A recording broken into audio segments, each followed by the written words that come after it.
তো বিডিআর হত্যাকাণ্ডের বিস্ফোরক মামলার জামিন শুনানি এবং সাক্ষ্য গ্রহণ কেরানীগঞ্জ কারাগারের পাশের অস্থায়ী আদালতে শুরু হয়েছে। এই বিষয়ে আরো জানাতে যুক্ত হচ্ছেন সহকর্মী আজহার লিমন। আজহার লিমন, জানাবেন যে আদালত বসেছে কিনা এবং কতজনের জামিন শুনানি আজ হওয়ার কথা রয়েছে?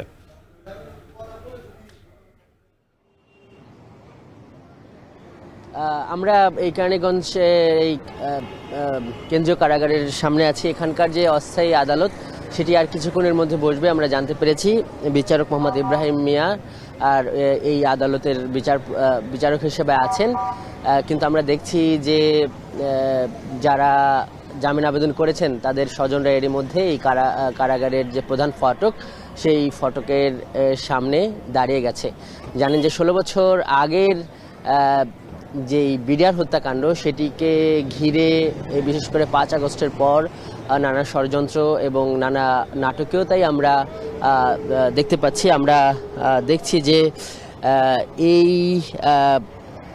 যে বিডিআর হত্যাকাণ্ড, এখানে একটা ষড়যন্ত্রেরও একটা আলোচনা আসছে।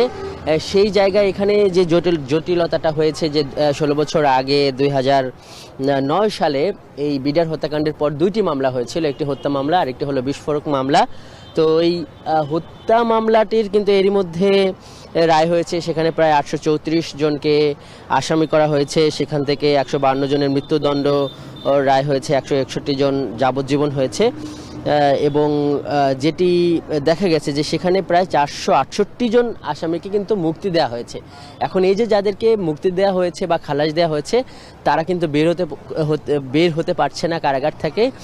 এর একটা বড় কারণ হলো যে তাদের বিরুদ্ধে আরেকটি মামলা, যেটি এই 2009 সালের 28 ফেব্রুয়ারি অর্থাৎ ওই বিডিআর হত্যাকাণ্ডের 2 দিন পর দায়ের করা হয়েছিল, সেই মামলাটি কিন্তু তাদের বিরুদ্ধে রয়েছে। এবং সেই মামলাটির কিন্তু এক ধরনের বিচার কাজ থমকে ছিল।